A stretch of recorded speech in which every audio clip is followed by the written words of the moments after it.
Hello, folks. I'm Chuck Schiele with Making Music Magazine, and we are here for another Making Music Magazine artist feature. Today we are featuring violinist extraordinaire Jeremy Cohen from San Francisco, California. Is it San Francisco or Oakland?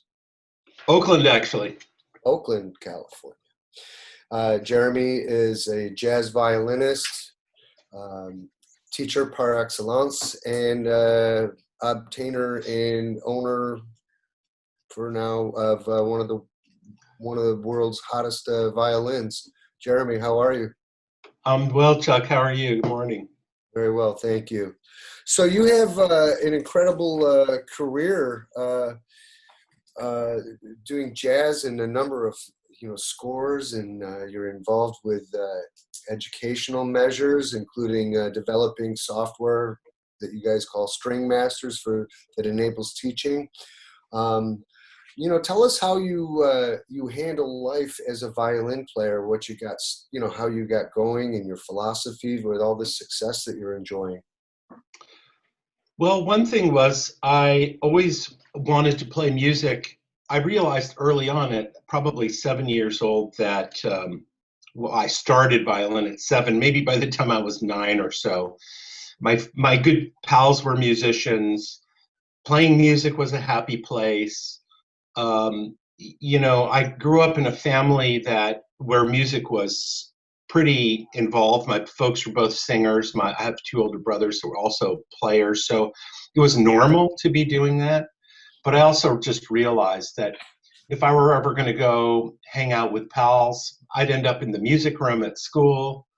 And I discovered early on with a couple of forays into constitutional law. If a teacher got mad at me, I'd go in and start arguing that, with the teacher, and they would suggest to me that I become a constitutional lawyer. Or I had a very big sense of justice, which has made it very hard to be a musician for all these years, by the way. Or I was interested in being a veterinarian. But no, I always came back to music. And so I tried to figure out early on that I came from a pretty middle class background. We were not wealthy. We didn't have a lot of money to travel and stuff. And I was always very lit up by people that were traveling and going to Hawaii and Europe and things like that. And I thought, I could put this musician thing together, and then I could go around and visit parts of the world playing music and perform for people. And that really motivated me as a young kid to that the violin would be a vehicle to take me to these places that I didn't otherwise have the means to get to. That was a very, very strong motivator for me. Then I grew up and I went to college. I started playing a little bit. I was studying classical violin, but I was also playing after hours in clubs. And so I got to know more of the music worlds. And I knew that I could, back in those days, I was going to Sonoma State College, and I could earn money. And I started to see getting $30 in dinner was a pretty good deal for me back in those days. $50 was a big paying gig. And you notice things haven't changed that much over the years, but we'll get to that later. But that just really seemed to be a path that was always engaging. I always came home feeling good from playing with friends and being creative, and became a natural and very comfortable place for me to be. It wasn't odd. Everyone around me expressed, "You're a musician. How do you do that? Is that weird? I mean, how do you make that work?" And it seemed very contiguous with my personality and I could be who I was and work and play and earn some money.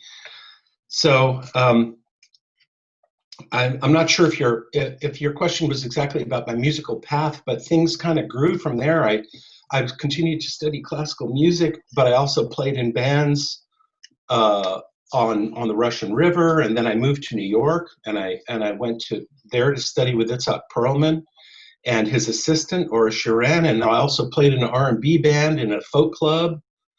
And then I left New York to go on the road with a Broadway show, which landed me in Los Angeles. And then, boom, I was a working musician. It was sort of, it wasn't this thing that I went to study to become. It's this thing that I sort of rose up through finding where there was a system for me to get good training, and then there was a need, and I had flexibility. But the thing I've always pinned my career on was my ability to move through different genres. It gave me a lot more latitude to earn a living, which I needed to do, and also express myself musically in many different styles.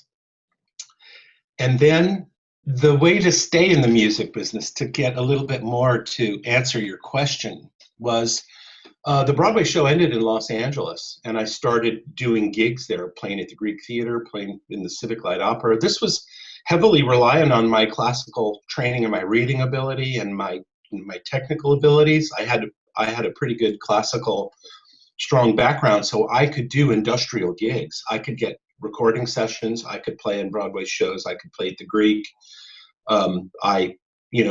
Here's how old I am. I did a gig with Sinatra. As a matter of fact, I have the stage pass that I keep on my desk from 1984, let's say, the Universal Amphitheater, Frank Sinatra. That's a fun one to keep, yeah. I covered it in tape and put it on my traveling trunk, so it got preserved.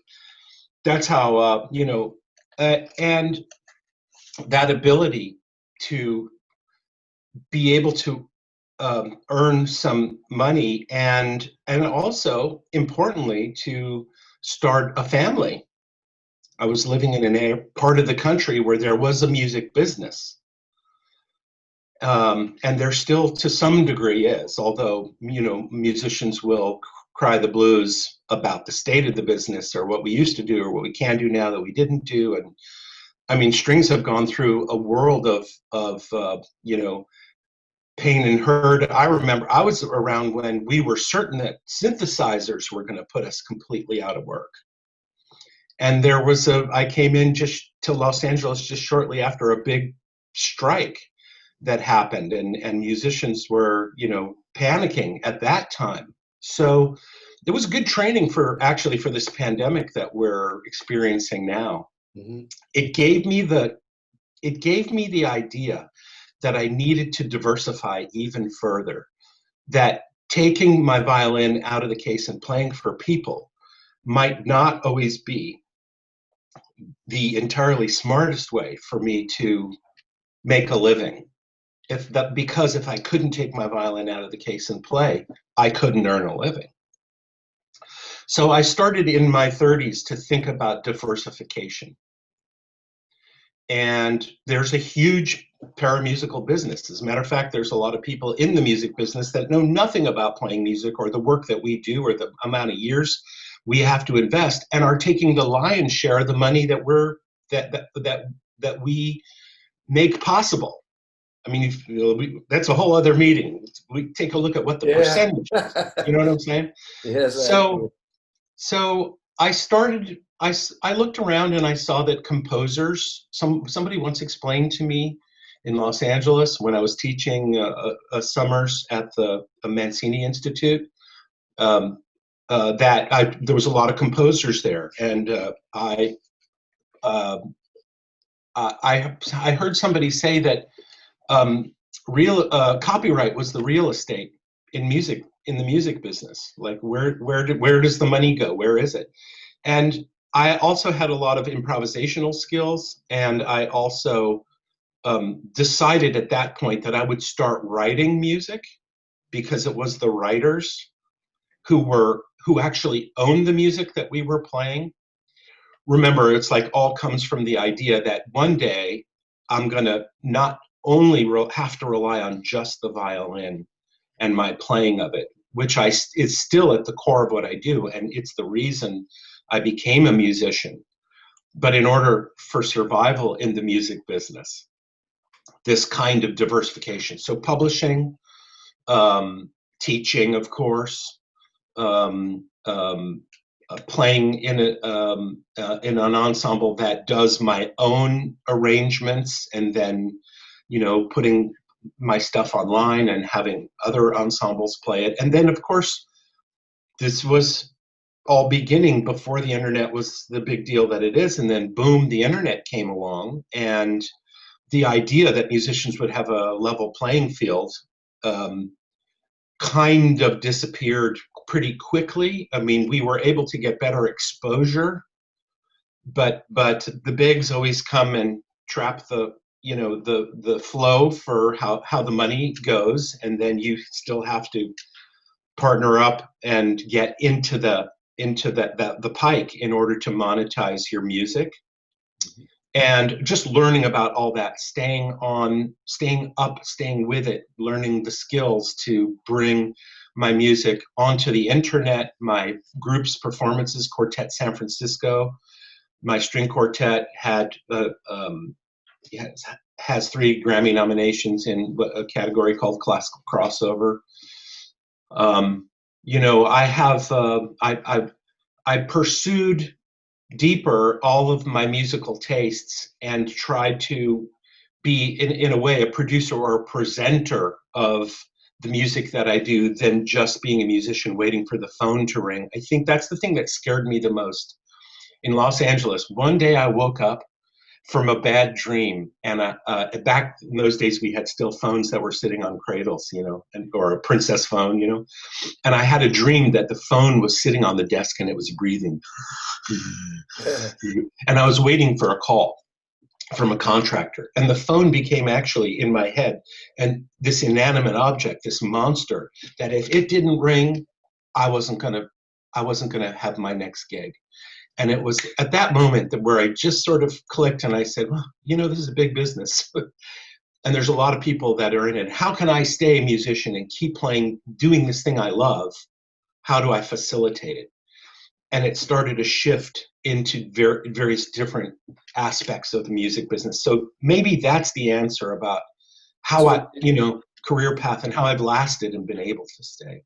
Yeah, I remember in music school, it was actually the guy in studio production, those professors there were the ones who had a little chat with us that, so if you expect to survive in the music business, don't think you're just going to do it with your axe alone.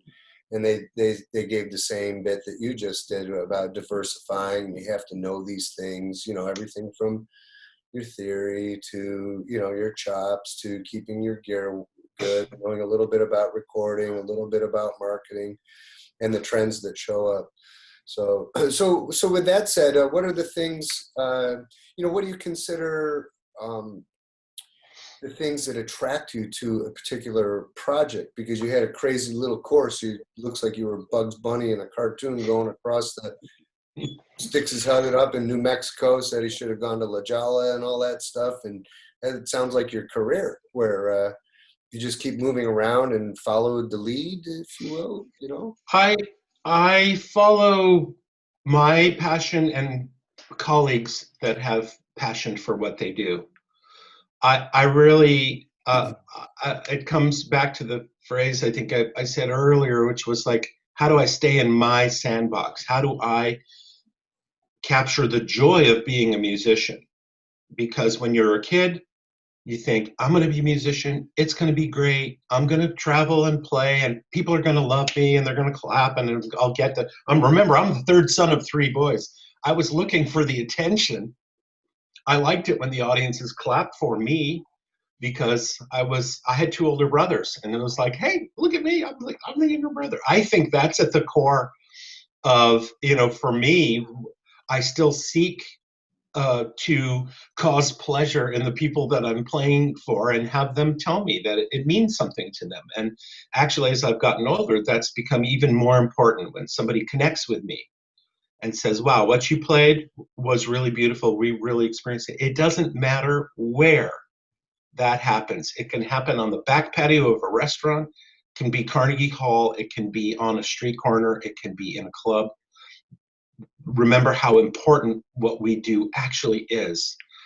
and how it can connect to somebody else's life and change an entire trajectory. So again, to answer your question, to stay in my sandbox, I found people that I loved what they did, and I had the nerve, I guess, to go up to them and say, you know what, I really love what you do, and I would like to be a part of it.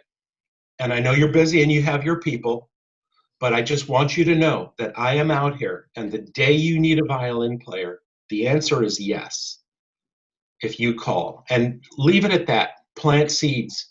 Go out and connect with musicians that move me.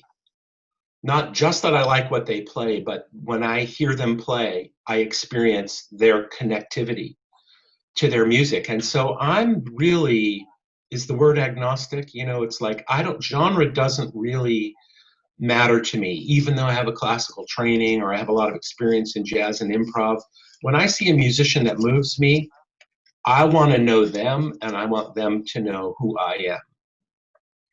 And I think that's provided a lot of connections for me career-wise, is the nerve. You know, Ray Peasy at the Mancini Institute in Los Angeles said, every time I hear a new kid that plays like a beast, I sit and I have a ping of jealousness. I sit down and I write them a letter, and I tell them how awesome they are and how much I enjoyed hearing them play. As a self, you know, as an instrument to train himself to be generous and acknowledge what's good in other musicians. Like, we don't do enough of that. We live in a society where we're all competing for a dollar, and we're, you know, money. The monetization of music I think is a great injustice, because art and commerce don't necessarily belong together. We don't need to be making sneaker ads to be successful musicians. You know, Right. We need to be reaching in our soul and communicating and connecting with other great musicians. So that's how I pushed my way into a lot of different genres and a lot of different types of gigs. So it's kept me going. What do you think about the electric movement in violins? There's a lot of people who come out of the pit and go straight to the metal stage or whatever. Are you interested in doing that sort of thing, or do you have any thoughts on how the violin evolved to that? I mean, it's a very interesting concept. You know, like would Paganini and Mozart and those guys, if they had electricity in their lives, you know, that could have like shaped what they did. We're here now, and our instruments are of our time, and they're leaning towards the future. What are your thoughts on the future of the electric violin and things like that? I'm for it, as long as it's combined with, you know, good fundamentals. There's a number of our colleagues out there that are really doing really good work, you know, Tracy Silverman and Joe Dennison and Mark Wood. And let's go back just a little bit to Jean-Luc Ponty playing with Frank Zappa. Let's go back to Sugarcane Harris and Papa John Creech and you know, some of the early violin players that were, and Joe Venuti even had a piezo pickup, you know, a contact mic on his violin, and it sounded like crap, but he could play in a big club amplified. There's been a real progression. I'm going to just jump back for 1 second and say, it used to be at the beginning of the 20th century that you couldn't go into a hotel room or a club without a violin playing in the lobby. It was the popular instrument. I'm talking about before saxes and the big band instruments that were produced so much more volume became popular.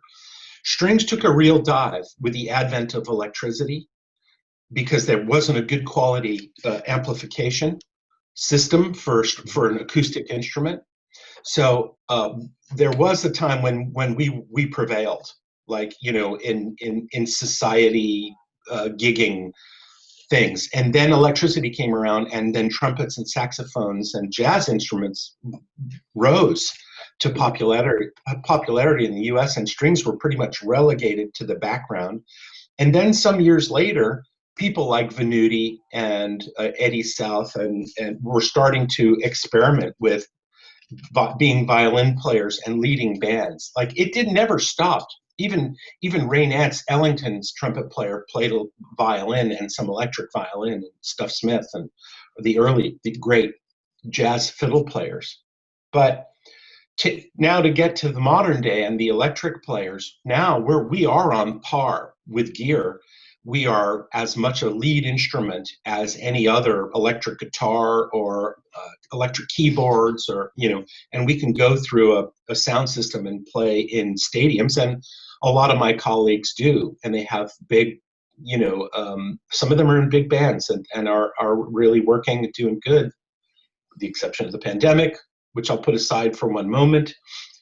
We will come back, and we don't know exactly how, but to answer your question, I'm all for it. Looping has been big in the last few years, and MIDI, using a violin as a MIDI trigger for making it sound like whatever you want it to sound with. The technology of that stuff and tracking. One of the things is this. The thing that it changes is this. There's a traditional sense of the violin and its history and tone and sound production and intonation and resonance of an acoustic handmade instrument that is critical to the traditional violin. Like if you think of violin as the history and Paganini and all these things you mentioned earlier, the great tradition, because there is a really wonderful 300-year tradition of the lineage of acoustic violin. Electric violin, in a sense, becomes another instrument entirely. It's facilitated the same way. You do the same fingerings, but sound production is out the door. Volume is out the door. That all starts to rely purely on electronics. So it's a different instrument psychologically, but it's done by a lot of great violin players who understand their gear. So really, the more gearhead you can become and the more knowledge of the technological side, the more effective you can be as a badass string player with good gear. Sure. So it's sort of a divergence, but it still sits on the bones of a violin technique or a string playing technique. Mm-hmm. Mm-hmm. Interesting. Same thing goes for guitars. Acoustic guitar is a different instrument than an electric guitar. You touch them completely differently. And I have a tendency to rate them differently. I want to hear the beauty of the sound of the instrument, and that relies on the body and the connection of the bow to the string and the horsehair and all that stuff. I find that more moving. I really like an awesome musician that has great theory and great concept and application, but I like it in a different way. I like it in a more intellectual way, and I think the violin and string instruments have been built to express the humanness and that's humanity. the word I was going to use. There's something more human about the analog unelectrified instrument. You have to relate to it just like a person, because of physics, actually. So when it comes to things like for the benefit of our readers picking up the violin and taking an interest in it, when you're in your rehearsal or practice mode, what are the things that are forefront in your mind to make it a productive experience? It's different in that if I'm playing in a band, I am covering my corner, my region of the world. In other words, I'm either the soloist, I'm either playing a melody or I'm improvising, or I'm falling into a support role of somebody else's solo and I'm trying to create rhythmic and comping style stuff. I'm doing it all as the only string player in the mix. But in a string quartet, we decide ahead of time how the piece goes, and we all learn to sort of rise and fall with our dynamics and breathe together and articulate, use the same amounts of bow for a note. We want to match each other's motion. And so we're way more in each other's stuff, than I am. You're not just matching the notes and the parts and coordinating that. You're matching the technique and the way you rub the instrument and so on. Yeah, count the same. Yeah, very interesting. many different levels of subtlety and of precision in combining string instruments together, and that that's has its own reward. So, on the other side of that coin, when you guys are hitting the stage, now I know that's different from the different projects you work on, like especially if some of it's going to be studio or film work or something, against a jazz gig, against ensemble work. So what are the things that go through your mind as you're basically taking the stage, about ready to confront the audience?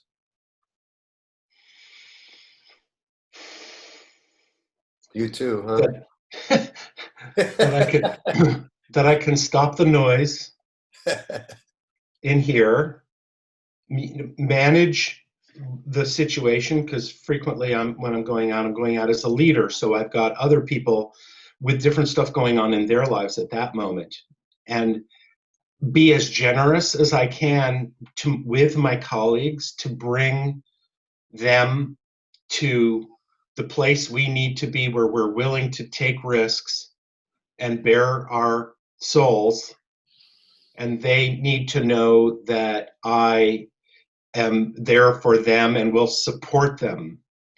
There's this thing particularly about string players, because most of the training has been in the realm of classical music. The training for technique has been owned by conservatories and universities and music schools, and it comes out of the classical training.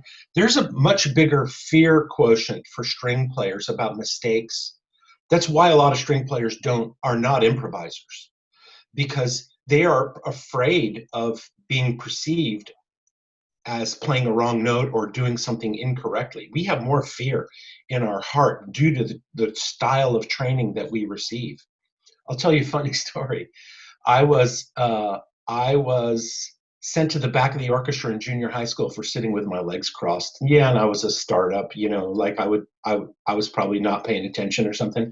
I got kicked to the back of the section, and we had to have challenge auditions to get back up to the front of the section. I was sitting in the first or second chair. I thought, you know what? The guys in the stage band get to go out behind the music building and smoke, and he doesn't bust them. The teacher wouldn't bust them for doing it. He knew they were out there, and he knew they were smoking, right?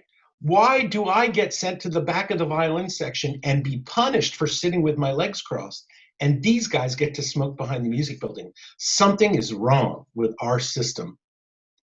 Something's got to change. So what did I do? I quit the orchestra and I learned to play trombone and string bass, because I wanted to hang out with the musicians that were having fun. And I'm very careful these days. So I learned trombone, and we started playing, Thad Jones and Mel Lewis tunes and going to Reno Jazz Festival. And now there I was, but really I was a violin player, but I was hiding out with the guys and girls that were playing in the jazz band. The important takeaway from it was that string playing doesn't have to be like this. We don't have to be fearful. We don't have to hedge against mistakes. If you're covering and hedging against playing freely, which the jazz players were more encouraged to do, that we would be free to play fearlessly and play our best. So to answer your question, whenever that moment before I go out to stage, I don't worry about it so much with my jazz band. I hope they have a good night, and I hope they're feeling good. And I try to create as congenial a space so that we can go out on stage and love what each other does, because we've all been doing it for a lot of years, and awesome things can happen. We gotta present the palette on which those moments can happen. But in the world of string playing, it's the psychology of it all is somewhat different, and you really have to nurture the people. Like in Quartet San Francisco, they hear me talk about this a lot. I always frequently, or almost always, say to the quartet, I don't care if you make mistakes. I would rather you went down in flames trying to do something than to play in a way that you're preventing yourself from making mistakes. Because I love that. Yeah. I can't see your soul there if you're hedging. You're playing. developing a trustable situation is what you're doing in order to foster the best. That's really And cool, man. I wish I was in that band with you. You know, I mean, no, that's I think good band leaders try to do that, and that's a really cool thing. I mean, what else yeah, would you want to do anyway, right? You know, it comes back to that sandbox. We want to fly. yeah, We want to fly, and if you don't get to fly, then well, why are you doing this? right, right. That's funny you use that word too, because I use the word flight a lot when I'm working with my people. When I have the groups that has a pedal steel fretless, and it has a cello fretless and a double bass fretless. And so I constantly like, we've got to get that just right. We don't have the fret to pull us in, and there's no slack. So, and when we achieve that, I feel like we're the Blue Angels in flight. They're 5 inches apart. They're so tight that they just move as one. And so that's a great way to explain. I'm glad I asked that, because I think a lot of musicians, some never learn that, and some take a while to learn it, and very few have that innate understanding right off the bat. So, so on the subject of education, of which you are very involved and have some, I don't know, what I consider some pioneering maneuvers. Why don't you tell us a little bit about the whole String Master thing, which Sure. super Yeah. exciting program. So 2.5 years ago, I got a random call from a woman who found me on YouTube. She was looking up like cool different genres of violin and jazzy string stuff, and she Mhm. found me. Her and her husband live in Toronto, and they have a web development company, but they're amateur musicians, really, amateur. So they decided to take a vacation out to San Francisco so that she could take a couple of lessons with me. So they came to California, they came to my house, and we took a couple of lessons. We got on well. We continued after they left on vacation back to home. We continued on Skype, I think, for some months. And one day, Sherry, her name is Sherry, she said to me, Jeremy, my husband and I, we own a web development company here in Toronto. And we, after our Skype lessons, we sort of have a glass of wine together and just chat. And so she said, we've got this company. We'd really like to work with you and develop a site that is completely designed for private studio teaching. Because, why? Because a lot of these internet apps that people use are lacking in one way or another, either sonically, or the video's not good, or and they wanted a higher degree of accuracy and sound delivery and video, because private lessons are hard to teach online. So the higher quality experience we could develop was worth doing. And they had finished a project and they were ready to queue this up. And so we started meeting twice a week for between 1 and 2 hours per meeting online. And we developed this company called String Masters. And String Masters is largely this thing that many people are familiar with, online teaching. But it's an online teaching platform that has, after all these years of development, has two-way audio, video, high bandwidth, high resolution bandwidth. It has archived lessons. It has PDF music in the lesson on the screen. It's annotatable, which means the student or the teacher can make markings in the music. All of the documents that are in a lesson are stored in what we call binders and are retrievable, so that the next lesson you can come back and retrieve the PDFs and continue your work. Students can return to the pardon me, to their lessons video. I have students that take a lesson with me on once a week, and they go back and visit that lesson 2 or 3 times if they're serious and they want to hear what I'm saying about exactly how to hold a bow. All of that stuff is recorded, archived. We have our own huge library of public domain training literature, like scale books, etude books for all of the string instruments.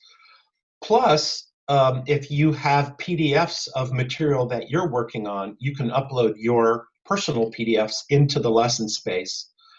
And of course, different views. A teacher in one video screen, student on the other. You can have them side by side. You can have them on the left side with a PDF of the music and the screen. The teacher can watch the music while the student's playing it if you're checking for the accuracy of the notes and of the playing of the piece.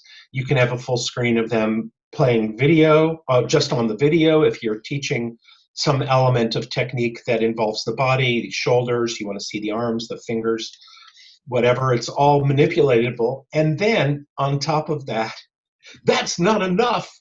On top of that, there's an entire admin side. So billing, scheduling, keeping a list of students, inviting students to lessons, opening up times for students to pick lessons, and billing, as I said, billing and payments. So it's an entire admin capacity for a teaching studio. Because these days, somebody's teaching on Zoom, billing on PayPal, emailing a PDF. I know teachers that I've seen Facebook posts. I'm ready for a lesson. They've got a laptop, they've got a desktop, and they've got an iPad, and they've got, billing and all the admin stuff in some other entire spreadsheet that they have to do for hours later. So Stringmaster is just a platform that pulls all of that and is very high quality audio and video, most importantly, because it's designed for the private lesson experience. And I'm the artistic director. Oops, I didn't mention. I know so much about it because I've been directly involved. And I think the beautiful thing about this is that it's web-based, and it's built from the ground up by and for musicians to create the most functional and high quality private teaching experience. Because when I was teaching lessons on Skype, I was like, I need a shower, I need a drink, something, I need something after. And I don't mean any slight on Skype, just the experience of trying to do the kind of intense work with a student can be exhausting when the technology is so challenging. Mm-hmm. So String Masters, again, I'm pulling it to my sandbox. Like, how do we make like the most awesome teaching platform that would serve the most musicians that other people would really want to use because it's that awesome? And it's a better device for private studio teaching, and our organic growth has been really magnificent. And a lot of bigger organizations are looking at us as a platform now to facilitate their studios, private lessons, group lessons, master classes. I can certainly see why. I mean, you took us on our viewers don't know it, but you took us on a tour of it the other day, and here at the magazine, we're solicited by people who do these sorts of online teaching things all the time. And I have to say, out of all of the ones that we see, that one truly knocked my socks off. So kudos to that. The world needs that. So I hope that works out very well for you. In fact, Paula is probably showing you right here the website where you can go and see that. And stringmasters.com. Stringmasters.com. All right. So thank you for that. The next final question we're going to have here actually leads to our second show with Jeremy. The question regards your instrument. You have this very, very special violin. The violin has a better career than any 10 musicians put together. Okay, well, we'll talk about that more in our next visit, which we'll do here soon in the future. So for now, we're going to sign off here, Jeremy. We really appreciate you sharing, the details of part of your career and insights on being a better musician and a person, and absolutely for the sharing of that very special violin. of which you are the current custodian. So Thanks. thank you very much. Folks, if you're having a great time, click the like button. Make sure you subscribe to our YouTube. Make sure you visit Jeremy at String Masters. Well, the teaching site is String Masters. My group is quartetsanfrancisco.com, and me and my jazz band and my publishing, violinjazz.com, and jeremycohen.com for my jazz band. Cool. And so also hit all our social media channels. We're everywhere all the time. Have a great day. Keep practicing. See you soon.